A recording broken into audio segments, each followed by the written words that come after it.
Depuis que vous êtes malade, vous avez du mal avec les relations sociales.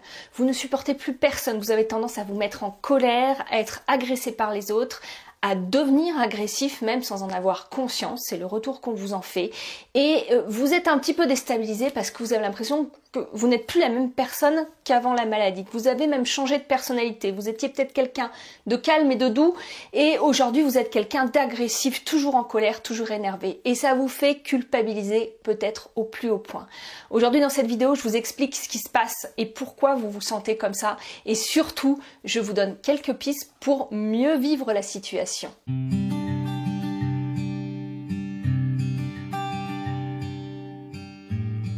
Bonjour à tous, aujourd'hui je vous parle d'un phénomène que vous avez sûrement vécu ou peut-être vécu, qui est celui de se sentir agressé par les gens, celui de se sentir en colère, celui de se sentir bouillir même sans avoir aucune raison de ressentir ces sentiments. Depuis que vous êtes malade, vous ne vous reconnaissez plus. Vous étiez peut-être quelqu'un de sociable, quelqu'un qui aimait voir du monde et peut-être que vous avez toujours envie de voir du monde, mais en fait, quand vous êtes avec du monde autour de vous, vous vous sentez en quelque sorte déconnecté. Quand vous voyez vos amis, quand vous êtes en famille, vous vous sentez peut-être vite agressé, vite dépassé ou peu présent par rapport à ce qui se passe. Et vous avez peut-être tendance à vous culpabiliser de ça. Et vous avez peut-être tendance à vous culpabiliser de l'idée de vous dire je préférais être seul qu'avec du monde, même si vous aimez votre entourage, mais vous avez peut-être cette envie de vous retrouver seul. Et c'est un phénomène qui est courant et c'est un phénomène qui culpabilise beaucoup parce qu'on se dit mais ça vient de moi, mais j'ai vraiment une personnalité qui est difficile ou peut-être je deviens asociale ou... Non, ce n'est pas ce qui vous arrive, je vous explique tout de suite ce qui vous arrive. Donc déjà, pour les personnes qui viennent d'arriver sur cette chaîne et qui ne me connaîtraient pas, qui tombent par hasard sur cette vidéo, je me présente, je m'appelle Aurore, je suis psychologue et je vis moi-même avec des problèmes de santé chronique.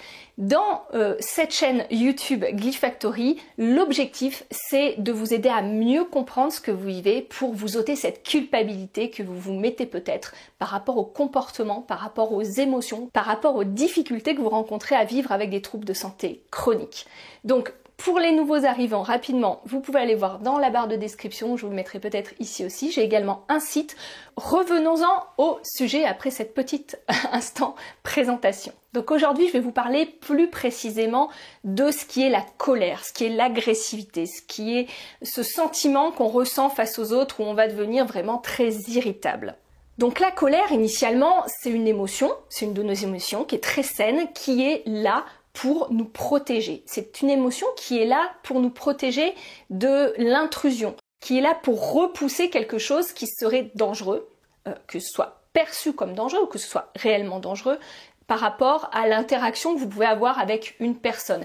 La colère, c'est vraiment le moyen de votre corps de vous dire, là, il faut poser des limites, là, cette personne empiète sur mon espace, là, je dois poser cette limite, là, ce comportement, cette idée n'est pas acceptable pour moi, et c'est finalement une émotion qui va vous pousser à agir dans ce sens, qui va vous pousser à agir dans le sens de vous défendre, de défendre votre point de vue, de défendre votre liberté, votre espace, et de vous protéger finalement par rapport à quelqu'un d'autre, par rapport à un comportement, par rapport à une situation.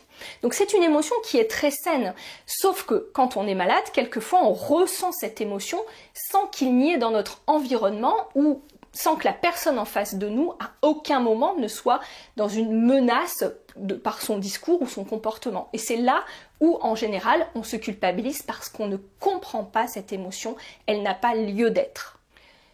Donc bien sûr, je précise dans cette vidéo que là, je ne parle pas d'une colère qui serait une colère saine, qui serait due au comportement, au discours de quelqu'un qui serait perçu pour vous comme menaçant, peut-être quelqu'un qui remet en question le bien fondé et la réalité des difficultés de ce que vous vivez. Là, la colère a sa raison d'être, même si elle n'est pas toujours la réponse la plus adaptée, elle se comprend. Ou quelqu'un qui empiéterait trop sur votre territoire, ou quelqu'un qui vous laisserait peut-être, je dis n'importe quoi, mais un conjoint qui vous laisserait continuer à faire tout ce qu'il y a à faire, à vous occuper de la famille alors que vous n'en pouvez plus et que vous êtes épuisé, que vous êtes dépassé. Nous sommes d'accord dans cette vidéo, je ne parle pas d'une colère qui serait une colère saine, une colère que l'on peut comprendre cognitivement et qui serait là pour vous dire là il faut poser des limites, là il faut se positionner. Je parle de cet état de tension, de colère, d'énervement que vous ressentez dès le moment où vous êtes levé le matin et qui n'est pas logique, on va dire, intellectuellement parlant avec ce que vous vivez. Donc qu'est-ce qui se passe? Pourquoi vous vivez cela? En fait, ce qu'il faut savoir, c'est que ce que vous vivez là, c'est une manifestation physiologique. C'est une manifestation de ce qu'il se passe par rapport à ce que votre système nerveux perçoit dans votre corps. C'est la conséquence de votre état physiologique dû au fait que vous vivez avec une maladie chronique. Cela n'a pas de raison, on va dire, cognitive, intellectuelle d'être. C'est vraiment une réponse physiologique à une situation où votre corps est complètement dépassé. Alors, dépassé par quoi? Dépassé tout simplement par la charge de travail qu'il a du fait du déséquilibre qui est provoqué par la maladie, du déséquilibre de la charge de travail supplémentaire qui est demandée à votre corps pour maintenir l'équilibre avec vos soucis de santé. Donc dit comme ça peut peut-être un peu vous démotiver, mais vous inquiétez pas, je vais vous expliquer à la fin de cette vidéo ce que vous pouvez mettre en place pour réguler mieux tout ça et pour mieux vivre et ne plus ressentir cette colère en permanence. Mais tout d'abord, pour bien comprendre ce qu'il se passe, il faut que je revienne aux bases, pour bien que vous compreniez ce qui se passe et pour bien que vous compreniez les conseils que je vais vous donner en fin de vidéo. Alors, pour ceux qui me suivent déjà depuis un petit moment et qui ont vu déjà des vidéos et qui ont lu mes articles, vous savez que je parle beaucoup, je discute beaucoup de ce qu'il se passe dans le cas d'une maladie chronique au regard, certes de la psychologie, mais des neurosciences et du système nerveux autonome plus spécifiquement. Donc là, je ne vais pas reprendre toute l'explication de comment fonctionne le système nerveux, je vous mettrai en lien de description tous les articles, toutes les vidéos où j'approfondis ça. Donc pareil, si vous venez d'arriver, n'hésitez pas à écouter mon podcast qui s'appelle Soigne-toi, qui est disponible sur YouTube et sur toutes les plateformes de podcasting, où je parle beaucoup du système nerveux autonome. Donc vous reprenez à partir du premier épisode et vous aurez vraiment une vision complète de ce que je vais évoquer ici. Je vais quand même vous faire un petit résumé, vous inquiétez pas. En fait, le système nerveux autonome, c'est tout ce qui va gérer, de manière autonome, tous les processus physiologiques qui se passent dans votre corps. C'est-à-dire que c'est le système nerveux autonome qui va vraiment maintenir un équilibre entre vos moments d'activité, l'énergie nécessaire pour avoir des moments d'activité, des moments où on est dynamique, et les phases de repos, de récupération, de guérison, etc., etc.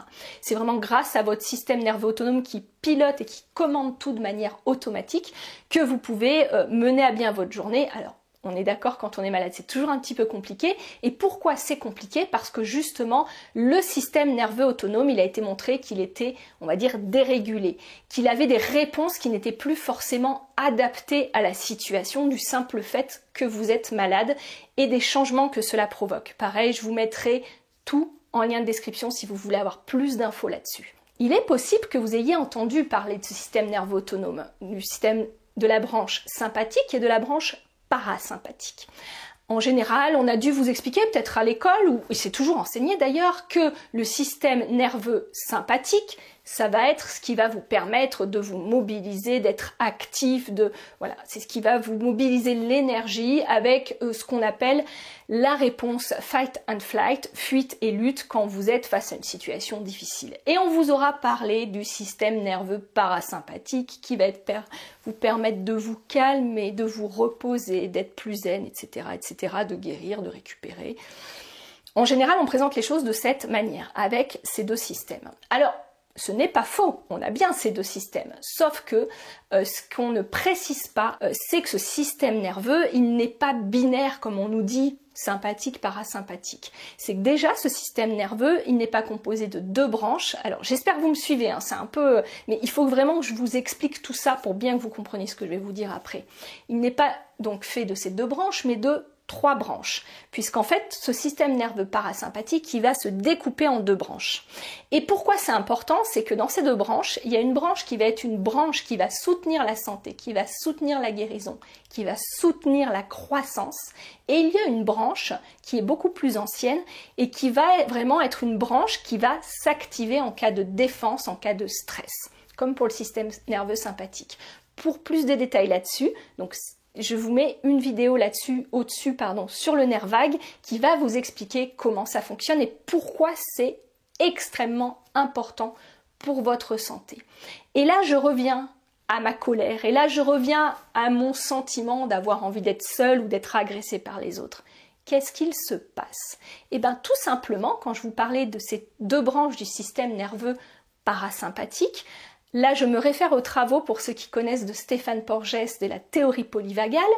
Qu'est-ce qu'il se passe? C'est que dans ces 2 branches du système nerveux parasympathique, il y a une branche qui est le système vagal ventral, qui est également nommé le système d'engagement social. Alors, qu'est-ce que ça veut dire? Le système d'engagement social, ça veut juste dire que grâce à cette branche, on peut se connecter à l'autre. Grâce à cette branche, on peut interagir avec l'autre de manière adaptée. On peut définir si la relation qu'on a avec l'autre est sécurisante, si on est dans une situation qui est sécurisante ou qui est dangereuse, s'il faut se méfier ou être en confiance avec la personne. Et dès lors où ce système aura détecté que nous sommes en sécurité avec la personne, que nous pouvons nous détendre dans la situation, tout simplement, c'est ce qui va nous permettre de communiquer, d'échanger, de nous soutenir les uns les autres, de nous sentir bien avec l'autre, nous sentir en sécurité et nous apaiser. Et c'est très important parce que tant qu'on ne se sent pas en connexion avec l'autre, c'est là, et je reviens au sujet d'aujourd'hui, où on va activer toute la physiologie du stress. C'est là où on va activer les modes de défense de notre organisme. Donc le système nerveux sympathique est la vieille branche du système nerveux parasympathique. Et qu'est-ce que ça donne quand on active ces vieilles branches du système nerveux? Eh bien tout simplement, ça va nous donner des situations où on va se sentir en colère, puisque on sera dans une situation où on aura envie soit de fuir, soit de combattre. Donc quand le système nerveux sympathique est activé, on a envie de combattre. Donc quand on a envie de combattre, eh ben, qu'est-ce qu'on fait dans la relation avec l'autre? On est agressif, on défend sa position. Ou alors, on aura envie de fuir. Et qu'est-ce qu'on fait quand on aura envie de fuir? On aura envie d'être seul. Et il y a une troisième chose, donc je vous disais le parasympathique, la vieille branche, le dorsal. Qu'est-ce qui va se passer? Ben là, ça va nous donner des états dissociatifs. Pareil, je vous mets une vidéo là qui parle plus précisément de la dissociation. C'est-à-dire qu'on sera là, vous savez, vous avez tous vos amis, tout le monde parle, et vous regardez la situation, et vous avez l'impression de ne pas être présent, de ne pas être là. Je suis sûre que si vous vivez avec des problèmes de santé qui sont assez lourds, vous l'avez déjà vécu, ça, c'est cette dissociation. Ce sont des mécanismes de protection, je le dis, hein, c'est pas un problème en soi, c'est juste un mécanisme de protection qui n'est pas forcément adapté à la situation. Donc, si je reviens là-dessus, vous allez dire, oui, mais moi, je me sens en sécurité avec l'autre. Peut-être je suis avec mon mari, peut-être je suis avec mes enfants. Je me sens bien avec eux. Alors pourquoi je me sens en colère contre eux? Ils ne me menacent pas. Eh bien, tout simplement parce que votre système nerveux autonome, du simple fait que vous êtes malade, a tendance à activer ces systèmes de survie plus facilement. Et également, du coup, qu'il a tendance à commettre des erreurs dans l'interprétation qu'il a de l'environnement. Alors pourquoi il commet ces erreurs? C'est tout simplement qu'on a un mécanisme en nous, qui est un mécanisme neural, donc lié au système nerveux, qui va toujours être en train de détecter de manière inconsciente s'il y a un danger autour de nous. Ce mécanisme, il s'appelle la neuroception, c'est-à-dire que toujours vous êtes en train d'évaluer, sans même en avoir conscience, les indices de sécurité et les indices qui vont, les preuves qui vont menacer votre environnement. Peut-être vous l'avez déjà vécu, c'est ce qui va se passer par exemple si vous vous baladez en forêt et que vous voyez une branche et que vous sursautez, vous criez avant de vous rendre compte que c'est une branche, parce que votre système nerveux a repéré, a déjà interprété ce bout de bois comme quelque chose de dangereux, ça pourrait être un serpent, donc il vous fait réagir jusqu'à ce que votre conscience dit non, on se calme, ce n'était qu'un bout de bois.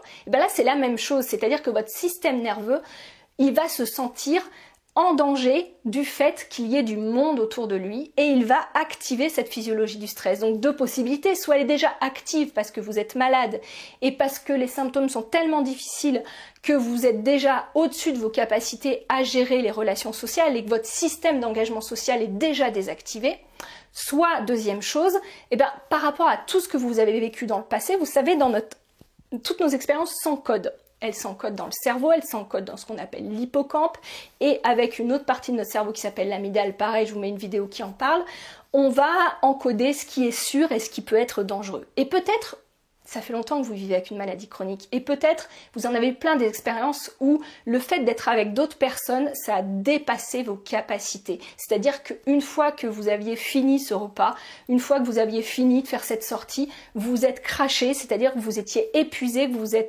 été obligé de vous coucher parce que vous n'aviez plus d'énergie. Et ça, ces petites parties dans votre cerveau, elles s'en souviennent. Et qu'est-ce qu'elles ont fait pour vous protéger à la base? Elles se sont dit relation sociale égale déclencheur, danger, parce que ça épuise.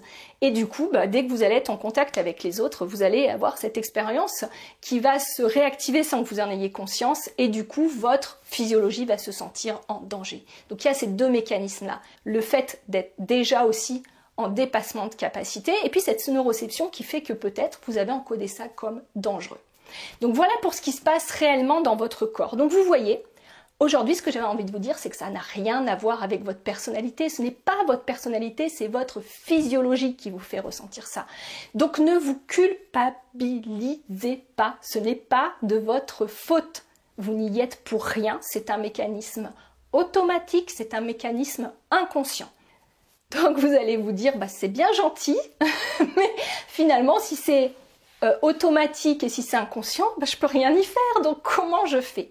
Alors si vous pouvez mettre des choses en place, heureusement, puisque le système nerveux, il apprend aussi des expériences, il apprend ce qu'il vit, il s'est formé d'une certaine façon par rapport à toutes vos expériences passées, de l'enfance et vos expériences de la maladie, etc., etc. Donc vous pouvez mettre des choses en place. Pareil, je vous renvoie au podcast parce que je vous donne déjà plein de petits trucs pour vous aider par rapport à votre système nerveux dans le podcast. Je vous renvoie aussi au nouveau format que j'ai fait, les capsules, qui pourront vous donner certaines informations utiles aussi dans ce sens-là. Parce que réguler de nouveau le système nerveux de manière adaptée, c'est quelque chose qui prend du temps, ça ne se fait pas tout de suite dans l'instant. Donc vous dire dans l'instant, je vais prendre sur moi, je vais essayer de me calmer, pourquoi j'ai cette réaction, ça va pas fonctionner. Il faut vraiment que vous puissiez mettre en place des choses sur le long terme et on va dire en prévention de ces moments-là. Pas quand vous êtes dans l'instant. Dans l'instant, c'est déjà trop tard. Votre physiologie, elle est activée. Tout ce que vous pouvez faire, c'est vous soutenir. Il faut essayer de mettre des choses en place en amont. Alors, pour vraiment réguler de manière plus adaptée le système nerveux, c'est quelque chose qui est un processus, on l'a dit, automatique et inconscient. Donc ça peut se faire, mais c'est vrai que là, c'est un travail sur le long terme et c'est un travail qu'on fait plus guider, on va dire, dans la co-régulation avec un thérapeute. Donc là, je vais juste vous donner des petits trucs. Bien sûr, c'est pas avec cette vidéo que vous saurez comment faire. D'ailleurs, si ça vous intéresse, peut-être d'en savoir plus sur ce phénomène, dites-le moi en commentaire et je vous ferai une vidéo là-dessus, mais ça prendrait tellement de temps que là, je vais juste vous donner 2-3 petits trucs. Donc, première chose, ce que je vous conseillerais, c'est de ne pas tomber dans le piège. De vous dire que c'est de votre faute et de culpabiliser en vous disant que c'est votre personnalité et en rentrant dans cette histoire que vous allez vous faire de « je ne suis pas capable et je ne sais pas gérer ça et je suis vraiment asocial et je sais même pas gérer mes émotions » et voilà, parce que là vous allez vous rajouter du stress et vous allez encore plus vous éloigner d'être capable de gérer mieux vos émotions. Donc ne pas rentrer dans l'histoire, ça veut aussi dire ne pas rentrer dans l'histoire que vous faites avec l'autre en face. De vous dire « ah oui, mais il n'aurait pas dû réagir comme ça, c'est parce qu'il a réagi comme ça, c'est parce qu'il a dit ça, et puis là, il m'a agressé, et puis... » Alors, peut-être c'est vrai, mais ça, réfléchissez-y en dehors des moments de crise. Pendant la crise, ce qu'il faut savoir, c'est que votre cerveau là, supérieur, il se calque avec votre physiologie. Donc il va vous trouver plein d'histoires pour vous expliquer pourquoi c'est de la faute de l'autre et pas votre faute. Donc dans ces moments-là, honnêtement, coupez vos pensées, coupez vos pensées, on peut pas les couper, mais ne les croyez pas, que ce soit pour vous culpabiliser ou culpabiliser l'autre ou remettre la faute sur l'autre. Dans ces moments-là, quand c'est dans l'instant, mettez des choses en place plus pour vous sentir de nouveau en sécurité. C'est-à-dire que si vraiment la situation vous dépasse, l'important c'est que vous vous ressentiez en sécurité. Donc est-ce que il y a une personne dans votre entourage avec qui vous pouvez discuter pour vous sentir en sécurité, donc ça peut vous aider, mais est-ce que la sécurité ça va passer tout simplement par le fait de limiter ce que j'appelle le niveau d'activation, c'est-à-dire de limiter, votre cerveau il est déjà dépassé, il n'arrive plus à gérer, il n'arrive plus, les filtres fonctionnent mal, pareil en lien de description, je vous mets une vidéo qui en parle de comment le cerveau se déconnecte quand on est en situation de stress, de survie et même souvent avec une maladie chronique. Donc votre cerveau, il va déjà se déconnecter. Donc là, c'est déjà trop tard, il n'arrive plus à filtrer toutes les infos. Et même des fois, vous le repérez parce que rien que la voix de l'autre vous agresse. À ce moment-là, isolez-vous. Vraiment, isolez-vous. Alors vous allez peut-être me dire, c'est pas possible par rapport à la situation. Là, ce que j'aurais tendance à vous dire, c'est d'essayer d'anticiper. Alors, comment anticiper? C'est-à-dire déjà d'expliquer tout ça aux personnes qui vivent avec vous, d'expliquer comment ça se manifeste chez vous et d'expliquer quels sont vos besoins à ce moment-là. Si vous avez besoin d'être seul, si vous avez, voilà, de quoi vous avez besoin. Et quand ça arrive, de ne pas perdre du temps à réexpliquer. Alors vous allez peut-être vous dire, bah oui, mais la personne en face, ça fait 15 fois que je lui explique, elle ne comprend pas. Bah, c'est son problème. Là, je vais vous donner un petit truc. Alors, je vous conseille d'aller voir le site de Chloé Invisible. Je vous mettrai, pareil, le lien de description. Vous la connaissez sûrement si vous vivez avec une maladie chronique. C'est une illustratrice très, très talentueuse qui, avec des petits dessins, croque vraiment bien les situations qu'on vit avec la maladie chronique. Et elle a mis en téléchargement gratuit ce qu'on appelle des petites, alors moi j'appelle ça des cartes flash, je sais pas comment elle l'a appelé, où vous pouvez mettre sur votre petite, j'essaierai de vous les incruster par là, j'essaierai de vous les incruster, où elle va écrire que j'ai besoin de silence, vous pouvez le mettre sur votre porte, j'ai besoin de récupérer, j'ai besoin d'être seule, et vous vous embêtez plus à réexpliquer à la personne, vous dites que vous avez besoin d'être seule, vous rentrez pas dans la colère parce que vous allez encore plus être stressé, et vous allez vous isoler. Enfin bref, vous faites ce qui vous fait du bien dans l'instant. Vous l'expliquez en amont, un jour vous êtes calme, et quand vous êtes en crise, vous sortez vos petites cartes flash comme ça. Donc ce qui est vraiment important, c'est aussi de réfléchir à tout ça en amont, d'avoir un plan d'action en amont. Et ce plan d'action, il va passer par quoi?